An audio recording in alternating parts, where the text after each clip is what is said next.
Hello friends, this is SP Singh and welcome to smarter everyday. तो dear friend, बात करेंगे पर्यावरण शिक्षा एनवायरमेंट एजुकेशन की, जिसके टॉप 50 एमसीक्यूज डिस्कस करने वाले हैं। एक से बढ़कर एक और नए क्वेश्चंस आपको देखने को मिलेंगे। ठीक है, पर्यावरण का जो हमने एनफ कंटेंट आपको प्रोवाइड करा दिया है, लेकिन उसके बावजूद भी जब तक एग्जाम नहीं होता है हम नए नए क्वेश्चंस आपके लिए लेकर के आते रहेंगे। अब जैसे आगरा यूनिवर्सिटी में बीएड सेकेंड ईयर में आपका एनवायरमेंट एजुकेशन है, BEd second semester Kanpur university में आपका एनवायरमेंट एजुकेशन है। तो आप सभी के सिलेबस को ध्यान में रखते हुए और अकॉर्डिंग टू योर सिलेबस जो भी जिस तरीके से क्वेश्चंस बन सकते हैं और बनते हैं, एग्जाम में पूछे जा सकते हैं, वो सारे क्वेश्चंस का कलेक्शन आपको स्मार्टर एवरीडे पे मिल जाएगा। तो स्टार्टिंग से पूरी प्लेलिस्ट आप देख सकते हैं। इन्वायरमेंट एजुकेशन की बात करेंगे, पर्यावरण शिक्षा की, जिसके टॉप 50 एमसीक्यूज को आज हम डिस्कस करने वाले हैं। देखिए, एक से बढ़कर एक बहुत ही बेहतरीन क्वेश्चंस होंगे। कुछ प्रीवियस जो हमने क्वेश्चन पहले पढ़ाए हैं वो भी इसमें होंगे, ताकि आपका रिवीजन हो सके। ठीक है, तो चलिए फिर शुरू करते हैं। देखिए, सबसे पहला क्वेश्चन आपके सामने है और जब तक हम क्वेश्चन को रीड करें तब तक आप आंसर को टिक कर लीजिए। इससे पता लगेगा कि आपको कितने क्वेश्चंस आते हैं और बाद में लास्ट में आप अपना स्कोर बताएं कि सर हमारे इतने सही हुए। देखिए, अब तो आपके एग्जाम नज़दीक आ गए हैं, चाहे आप आगरा से हो या आप कानपुर से हो, और जो है कि एग्जाम के अकॉर्डिंग आप अपने आप को प्रिपेयर समझें बिल्कुल, और नहीं हुआ है तो प्रिपेयर कर लें। और जो भी क्लास हो उसमें आप क्वेश्चंस को पहले जितनी देर में मैं पढ़ाऊँ आप उसको लिख लें कि इसका आंसर ये होगा, फिर मैच करें कि आपको कितना आता है। अपने आप का खुद का आकलन करें आप। जिस रूप में पौधे नाइट्रोजन प्राप्त करते हैं वह है। पौधे किस रूप में नाइट्रोजन को प्राप्त करते हैं, वो रूप क्या होता है? Just moment please. देखिए, क्या वो नाइट्रिक ऑक्साइड के रूप में प्राप्त करते हैं, या नाइट्रेट के रूप में प्राप्त करते हैं, अमोनिया, या फिर नाइट्राइट? चार ऑप्शन आपके सामने है। राइट वन इसमें क्या हो जाएगा? Option B, nitrate. जिस रूप में पौधे नाइट्रोजन को प्राप्त करते हैं वो रूप क्या होता है इसका? नाइट्रेट कहलाता है। क्या? Nitrate. Option B is the best one option here. निम्नलिखित में से कब पर्यावरण संरक्षण अधिनियम पारित हुआ था? मैंने आपको एक क्लास दी थी जिसमें सारे दिवस और बताए थे, वो क्लास नहीं देखी तो जरूर देखिएगा। निम्नलिखित में से कब पर्यावरण संरक्षण अधिनियम पारित हुआ था? 82, 86, 90, 94। तो इसमें राइट वन ऑप्शन आपका क्या हो जाएगा? 1986। ऑप्शन बी, 1986 को पर्यावरण संरक्षण अधिनियम पारित हुआ था। ऑप्शन बी आपका जो है वो सही और सटीक आंसर हो जाएगा। विश्व पर्यावरण दिवस जिस तारीख को मनाया जाता है वह कौन सी तारीख है? वह आपकी 5 जून है। आप सभी को रट गया होगा, याद हो गया होगा। विश्व पर्यावरण दिवस हमारा 5 जून को मनाया जाता 5 जून को मनाया जाता है। विश्व पर्यावरण दिवस आपका 5 जून को मनाया जाता है। पर्यावरण किससे बनता है? जीवीय घटकों से पर्यावरण बनता है, भू आकृतिक घटकों से बनता है, अजैव घटकों से बनता है, या फिर इन सभी के मिलने से पर्यावरण बनता है? नया क्वेश्चन आपको देखने को मिला। तो यहाँ पे जीवीय घटक हो, भू आकृतिक घटक हो, अजैविक घटक हो, इन सभी के मिलने से पर्यावरण बनता है। ऑप्शन नंबर जो आपका द है वो यहाँ पे राइट हो जाएगा। द ऑप्शन द, उपयुक्त सभी के मिलने से पर्यावरण का निर्माण होता है। निम्नलिखित में से किस एक का संबंध पर्यावरणीय सुरक्षा से नहीं है? क्या धारणीय विकास का, गरीबी कम करना, वातानुकूलन, या कागज के थैली का प्रयोग? किसका एक का संबंध पर्यावरणीय सुरक्षा से नहीं है? अगर हम कागज की थैली का प्रयोग नहीं करेंगे तो इससे हमारा पर्यावरण बचा रहेगा, सुरक्षा रहेगा, है ना। तो यहाँ पे जो सबसे कौन सा नहीं है? गरीबी कम करना। इसका जो है पर्यावरण को की सुरक्षा को कम करने से कोई भी लेना देना नहीं है। ऑप्शन बी यहाँ पे आपका राइट वन हो जाएगा। आगे बढ़ेंगे और देखिए, नेक्स्ट क्वेश्चन कहता है, सतत निरंतर विकास के लिए आवश्यक है। क्या आवश्यक है? जैविक विविधता का संरक्षण, प्रदूषण का निरोध एवं नियंत्रण, निर्धनता को घटाना, या उपरोक्त सभी। तो सतत निरंतर विकास अगर आप चाहते हैं तो उसके लिए आवश्यक है जैविक विविधता को हमें बचाना होगा, प्रदूषण को रोकना होगा, निर्धनता को घटाना होगा। ऑप्शन डी जो है यहाँ पे आपका वो सही और सटीक आंसर हो जाएगा। और इसके बाद बात करेंगे नेक्स्ट क्वेश्चन की, पर्यावरण निश्चयवाद के प्रतिपादक कौन थे? पर्यावरण निश्चयवाद के प्रतिपादक कौन थे? Karl Ritter, Griffith, Taylor, Davis या फिर इनमें से कोई भी नहीं है। तो यहाँ पे आपका कार्ल रिटर ऑप्शन जो ए है आपका वो सही और सटीक आंसर हो जाएगा, कार्ल रिटर। आगे बढ़ेंगे, अधोलिखित में से कौन भौतिक वातावरण का तत्व नहीं है? इसमें से कौन है जो भौतिक वातावरण का तत्व नहीं माना जाता है? भूमि के रूप, मिट्टियां, भूमि ही नहीं होगा, भूमि के रूप, मिट्टियां, खनिज या बस्तियां, कौन इसमें से भौतिक वातावरण का तत्व नहीं है? तो ऑप्शन डी आपका बस्तियां जो है ये आपके भौतिक वातावरण के तत्व के अंतर्गत नहीं आती हैं। ऑप्शन डी जो है वो आपका राइट हो जाएगा। सॉरी, नेक्स्ट क्वेश्चन कहता है, पर्यावरण एक अविभाज्य समिष्टि है जिसकी रचना होती है किससे? भौतिक तंत्र से होती है, जैविक तंत्र से, या भौतिक और जैविक तंत्र से, भौतिक, जैविक एवं सांस्कृतिक तत्वों वाले पारस्परिक क्रियाशील तंत्रों से। किससे होती है? आपको पता लग गया होगा ऑप्शन इसमें क्या सही है। पर्यावरण एक अविभाज्य समिष्टि है। क्या है? एक अविभाज्य समिष्टि है जिसकी रचना भौतिक, जैविक, सांस्कृतिक इन सभी तत्वों वाले जो ये तत्व हैं इनके मिलने से होती है इनके पारस्परिक क्रियाशील तंत्रों से होती है। ऑप्शन डी आपका जो है वो बेहतर ऑप्शन है यहाँ पे। नगरीकरण एवं औद्योगिकरण हानिकारक होता है किसके लिए? संतुलित विकास के लिए। जी हाँ, अगर आप संतुलित विकास चाहते हैं तो उसमें आपको नगरीकरण, औद्योगिकरण यह हानिकारक होगा। पर्यावरण और पारिस्थितिकी के लिए भी हानिकारक है, बात ये भी सही है। जैव विविधता को बचाने के लिए भी जो है कि हानिकारक है, क्योंकि अगर आप जैव विविधता को बचाना चाहते हैं तो उसमें ये काफी हानिकारक होता है। तो यहाँ पे एक ही ऑप्शन बचता है, ऑप्शन डी जो है वो राइट है। ठीक है, ये सभी जो है वो नगरीकरण और औद्योगिकरण हानिकारक हैं। देखिए इन सब के लिए पृथ्वी के चारों ओर गैसों के समूह को क्या कहा जाता है? पृथ्वी के चारों ओर गैसों के समूह को वायुमंडल कहते हैं। क्या कहते हैं? वायुमंडल कहते हैं। ऑप्शन जो सी है आपका यहाँ पे वो राइट हो जाएगा। और बात करेंगे नेक्स्ट क्वेश्चन की, पर्यावरण संरक्षण के लिए ग्रीन आर्मी को किसने प्रारंभ किया? पर्यावरण को बचाने के लिए ग्रीन आर्मी को किसने प्रारंभ किया? किस देश ने? जापान, चीन, ऑस्ट्रेलिया या फिर इजिप्ट। चार ऑप्शन आपके सामने हैं, राइट इसमें से क्या हो जाएगा? ऑस्ट्रेलिया। ऑप्शन सी जो है यहाँ पे आपका वो राइट है। Okay, Australia. किसने किया? ऑस्ट्रेलिया ने किया। पर्यावरण अनुकूल उपभोक्ता उत्पादों को चिन्हित करने के लिए सरकार ने आरंभ किया है। क्या आरंभ किया है? Eco mark. क्या आरंभ किया है?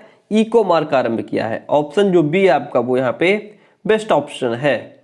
इको मार्क उन भारतीय उत्पादों को दिया जाता है जो पर्यावरण के प्रति मित्रता का भाव रखते हो, मैत्रीपूर्ण हो, उनको इको मार्क दिया जाता है। ऑप्शन आपका जो सी है वो राइट आंसर है। राष्ट्रीय पर्यावरण, नए क्वेश्चंस भी देखने को मिलेंगे। राष्ट्रीय पर्यावरण अभियांत्रिकी शोध संस्थान कहाँ स्थित है? तो राष्ट्रीय पर्यावरण अभियांत्रिकी शोध संस्थान जो है आपका वो नागपुर में स्थित है। कहाँ? नागपुर में स्थित है। ऑप्शन यहाँ पे भी आपका सी जो है वो बेस्ट ऑप्शन है। पृथ्वी का अपमार्जक कौन है? पृथ्वी का अपमार्जक कौन है? जीवाणु, कवक, मृदा व जल, पशु या फिर पक्षी। तो इसमें से जो राइट ऑप्शन है आपका वो क्या हो जाएगा? जीवाणु और कवक जो है ये पृथ्वी के अपमार्जक कहे जाते हैं। ऑप्शन आ जो है यहाँ पे आपका वो राइट ऑप्शन हो जाएगा। ठीक है, चलिए, जीवाणु और कवक पृथ्वी के अपमार्जक हैं। आगे बढ़ जाएंगे इसी के साथ में। निम्न में से कौन पर्यावरण के लिए हानिकारक है? इसमें कागज। क्या कागज पर्यावरण के लिए हानिकारक है लेकिन कुछ खास नहीं। कपड़ा, धातु। सबसे यहाँ पे बेस्ट ऑप्शन आपका प्लास्टिक है। जो प्लास्टिक है यह पर्यावरण के लिए पूर्ण रूप से हानिकारक है और बेहद हानिकारक है ना। ऑप्शन डी आपका राइट हो जाएगा।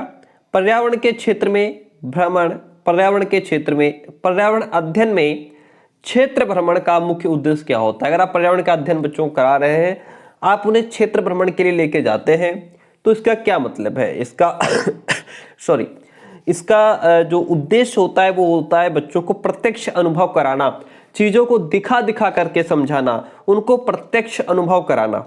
ठीक है, ऑप्शन सी जो है आपका वो बेस्ट ऑप्शन हो जाएगा, ताकि बच्चे आंखों से देख करके, क्योंकि कोई भी चीज हमको तब ज्यादा समझ में आती है जब हम उसको उसमें ज्यादा से ज्यादा इंद्रियों का प्रयोग करें। जब किसी चीज को आप देखेंगे भी, सुनेंगे भी, उसके बारे में जानेंगे, समझेंगे, तो वो चीज आपके अंदर हमेशा के लिए कंठस्थ हो जाती है। और यानी कि किसी भी कार्य को करने के लिए आप जितनी ज्यादा से ज्यादा इंद्रियों का प्रयोग करेंगे, वो काम आपका उतना ही बेहतर होता चला जाएगा और वो हमेशा आपके लिए आपको कंठस्थ हो जाएगा। हमारे पर्यावरण में किस गैस का सबसे अधिक सांद्रण है? ऑक्सीजन, कार्बन डाइऑक्साइड, हाइड्रोजन या फिर नाइट्रोजन? बताइए इसमें राइट आंसर क्या हो जाएगा। तो इसमें जो बात आपकी है वो नाइट्रोजन, यानी कि ऑप्शन डी जो है वो सही हो जाएगा। हमारे पर्यावरण में नाइट्रोजन गैस का सबसे अधिक सांद्रण है। Option D is the right one. जैव विविधता दिवस कब मनाया जाता है? जैव विविधता दिवस आपका 29 दिसंबर को मनाया जाता है। कब मनाया जाता है? 29 दिसंबर। Option a is the right one. और इसी के साथ आगे बढ़ेंगे। भारत में पर्यावरण मंत्रालय किस वर्ष में स्थापित किया गया था? एक से बढ़कर एक सुपर क्वेश्चंस। पर्यावरण मंत्रालय किस वर्ष में स्थापित किया गया था? 1985 में। कब किया गया था? 1985 में भारत में पर्यावरण मंत्रालय 1985 ईस्वी में स्थापित किया गया था। पर्यावरण के अवयवों की प्रकृति कैसी होती है? अपरिवर्तनीय एवं स्थावर, परस्पर एक दूसरे से अपवर्जक, एक दूसरे से परस्पर अंतर संबंधित, इंटररिलेटेड, पूर्णता दृष्टिगोचर और स्पर्शनीय। बात यहाँ पे आपकी जो है वह सही है, स ऑप्शन। एक दूसरे से परस्पर अंतर संबंधित होते हैं, इंटर रिलेटेड होते हैं, आपस में गुंथे हुए होते हैं। ठीक है, चलिए इसी के साथ आगे बढ़ेंगे। पर्यावरण मानव विकास के लिए निम्न में से क्या प्रदान करता है? पर्यावरण जो है वो मानव के ह्यूमन डेवलपमेंट के लिए क्या प्रदान करता है? पदार्थ, ऊर्जा और अनुकूल दशाएं। जी हाँ, ये प्रदान करता है, बात ये सही है। कूड़ा करकट फेंकने के लिए मुफ्त स्थल भी हमें मिलता है। संचार एवं परिवहन के लिए माध्यम भी हमको पर्यावरण से मिलते हैं। जब बातें सारी सही हैं तो ऑप्शन नंबर डी को हम टिक कर देंगे। ठीक है, जो डी ऑप्शन है वो हमारा राइट हो जाएगा। और फिर आगे बढ़ेंगे। कौन सा तत्व सांस्कृतिक पर्यावरण की रचना करता है? आर्थिक, सामाजिक, राजनैतिक। तो यहाँ पे तो आर्थिक, सामाजिक, राजनैतिक ये सभी तत्व सांस्कृतिक पर्यावरण की रचना करते हैं। इसमें भी आपका ऑप्शन जो डी है वो राइट हो जाएगा। ठीक है, चलिए और आगे बढ़ जाएंगे। निम्न में कौन सा सामाजिक प्रदूषण है? सामाजिक प्रदूषण की बात हो रही है। किसकी बात हो रही है? समाज की बात हो रही है। सामाजिक एवं शैक्षणिक पिछड़ापन, क्या ये सामाजिक प्रदूषण है? जी हाँ, पिछड़ापन है तो सामाजिक प्रदूषण है। गरीबी भी हमारा सामाजिक प्रदूषण है। जनसंख्या विस्फोट, बढ़ती जनसंख्या दिन प्रतिदिन भी सामाजिक प्रदूषण है। यहाँ पे सारी ही बातें ये सही हैं, तो हम ऑप्शन नंबर डी को टिक कर देंगे। ठीक है, निम्नलिखित में से कौन सा एक पर्यावरण अध्ययन के संबंध में सच नहीं है? इसमें कोई एक ऐसा ऑप्शन है जो पर्यावरण के बारे में सत्य नहीं है। क्या नहीं सत्य है इसमें भाई, देख लेते हैं। पर्यावरण अध्ययन की प्रकृति एकीकृत है। पर्यावरण अध्ययन बाल केंद्रित अध्ययन है, बात तो सही है, बाल केंद्रित है भाई, चाइल्ड सेंटर्ड है, बच्चे को सेंटर में रख करके काम किया जाता है। पर्यावरण अध्ययन बच्चों को अपने परिवेश को खोजने का अवसर देता है, बात ये भी सही है। पर्यावरण अध्ययन वर्णनों और परिभाषाओं पर बल देता है, ये तो बात बिल्कुल भी सही नहीं है, इसीलिए ऑप्शन ये आपका सही है ना। इसमें कौन सा सच नहीं है? तो ये आपकी बात सच नहीं है, इसीलिए ऑप्शन ये आपका सही हो जाएगा। ऐसा नहीं है कि केवल वर्णन और परिभाषाओं पर बल देता हो, पर्यावरण हमें बहुत कुछ सिखाता है। पर्यावरण अध्ययन में बच्चों को जोड़ने की सबसे प्रभावशाली युक्ति क्या है? बच्चों को जोड़ने की सबसे प्रभावशाली युक्ति क्या है? किस्से और कहानियां। अगर आप बच्चों को किस्से और कहानियां सुनाएंगे तो बच्चे पर्यावरण के बारे में ज्यादा इंटरेस्ट, रुचि लेते हैं, है ना। पाठ्य पुस्तकों का चयन या शिक्षक द्वारा व्याख्या करना या कक्षा निर्देशन, इसमें बच्चा इतना इंटरेस्ट नहीं लेगा जितना कि किस्से और कहानियों में लेगा।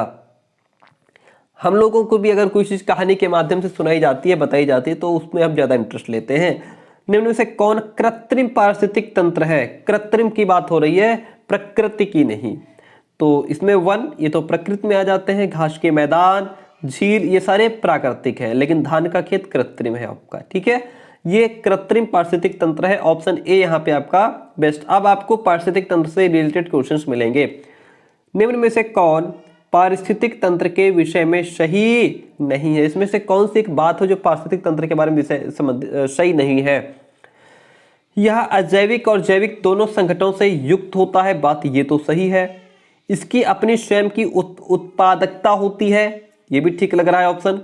यह एक बंद तंत्र होता है या प्राकृतिक संसाधन तंत्र? प्राकृतिक संसाधन तंत्र है भाई, बात ये भी सही है, लेकिन ऐसा नहीं कि यह एक बंद तंत्र होता है। ऑप्शन सी जो यहाँ पे आपका है वो सही नहीं है। ठीक है, यही आपका राइट ऑप्शन हो जाएगा। एकदम नए क्वेश्चंस मिलेंगे आपको। पारिस्थितिकी निम्नलिखित के बीच पारस्परिक संबंधों का अध्ययन है। जीव और वातावरण के बीच, मनुष्य और वन के बीच, मृदा और जल के बीच, या फिर पति और पत्नी के बीच पारस्परिक संबंधों का अध्ययन है। किसके बीच पारस्परिक संबंधों का अध्ययन है? जीव और वातावरण। जीव और वातावरण, बाकी चीजें तो बाद में आती हैं, है ना। जीव और वातावरण के बीच पारस्परिक संबंधों का अध्ययन हमारा पारिस्थितिकी है। Option a is the best one option here. Next की बात करेंगे, पारिस्थितिकी निकाय में ऊर्जा का प्राथमिक स्रोत क्या है? किण्वन में उत्सर्जित ऊष्मा, वनस्पति में संरक्षित शर्करा, सौर ऊर्जा, या उपयुक्त में से कोई नहीं। तो सौर ऊर्जा हमको सीधा सा ऑप्शन मिल जाता है कि ऊर्जा का जो प्राथमिक स्रोत है, ऊर्जा का जो प्राथमिक स्रोत है वो क्या है? सौर ऊर्जा है। क्या है? सौर ऊर्जा है। ऑप्शन आपका सी जो है वो बेस्ट ऑप्शन है। और फिर आगे बढ़ेंगे, किस कार्य से पारिस्थितिकी संतुलन बिगड़ता है? पारिस्थितिकी संतुलन किससे बिगड़ता है? सामाजिक वानिकी से? जी नहीं। वन महोत्सव से? बिल्कुल नहीं। वनों को लगाने से बनता नहीं, बिगड़ता नहीं, बनता है। लकड़ी काटने से बिगड़ता है। किससे बिगड़ता है? पारिस्थितिकी संतुलन लकड़ी काटने से बिगड़ता है। ऑप्शन ए यहाँ पे आपका जो है वो सही ऑप्शन है। जीव भार का पिरामिड किस पारिस्थितिक तंत्र में उलट जाता है? ऑप्शन बी, तालाब जो है यहाँ पे राइट ऑप्शन है, इसमें उलट जाता है। पारिस्थितिकी तंत्र के जैविक घटकों में कौन उत्पादक घटक है? हरे पौधे। ऑप्शन डी, कौन है? हरे पौधे। पारिस्थितिक तंत्र के जैविक घटकों में जो हरे पौधे हैं वो उत्पादक घटक माने जाते हैं। पारिस्थितिकी तंत्र की संकल्पना को प्रस्तावित किसने किया था? चार ऑप्शन आपके सामने हैं, जी टेलर, ई हंगस्टेन, डी आर स्टोडर्ट, या फिर टॉन्सले। राइट ऑप्शन आपका टॉन्सले। कौन है? टॉन्सले। ठीक है, टॉन्सले। पारिस्थितिक तंत्र की संकल्पना को किसने प्रस्तावित किया था? टॉन्सले ने। ऑप्शन डी जो है वो बेस्ट ऑप्शन है।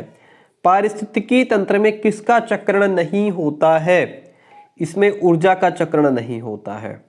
किसका चक्रण नहीं होता है? ऊर्जा का चक्रण नहीं होता है। ऑप्शन डी आपका राइट है। एक से अधिक जातियों का समूह, एक से अधिक जातियों का समूह जो किसी स्थान पर रहता है उसे क्या कहते हैं?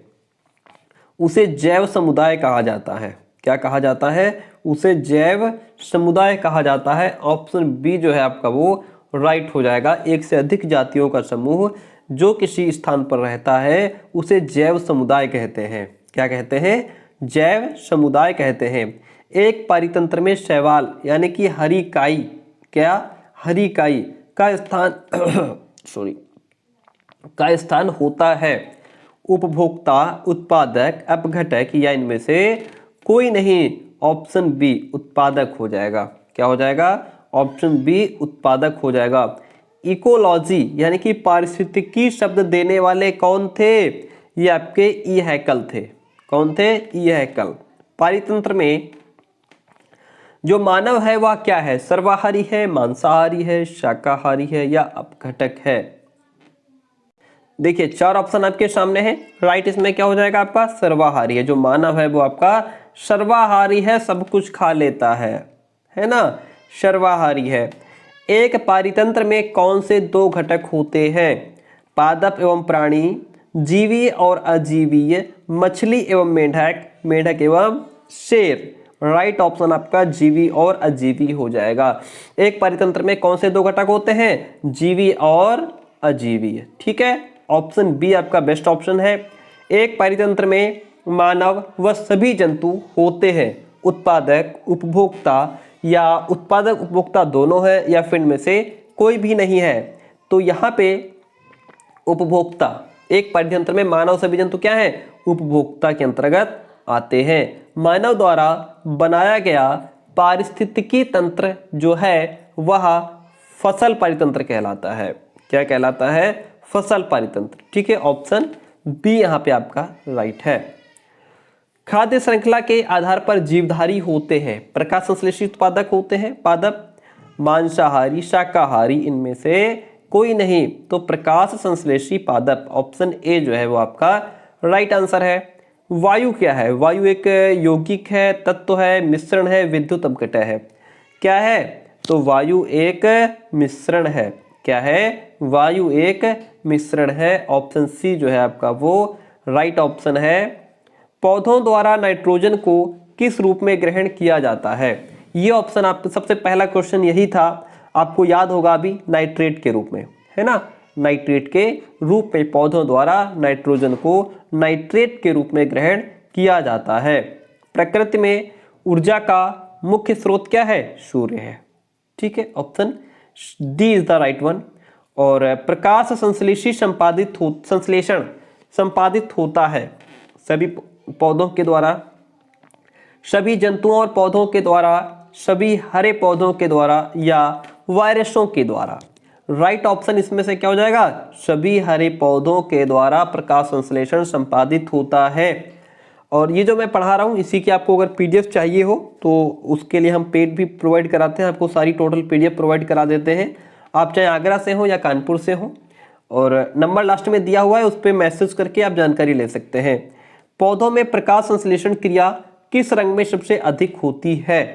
लाल रंग में सबसे अधिक होती है। ऑप्शन सी आपका राइट वन ऑप्शन हो जाएगा। ये नंबर है, यहाँ पे आप मैसेज करके, व्हाट्सअप मैसेज करके जानकारी ले सकते हैं। ठीक है, 9628812649। ये मेरा दूसरा चैनल है, इसका लिंक डिस्क्रिप्शन बॉक्स में दिया हुआ है।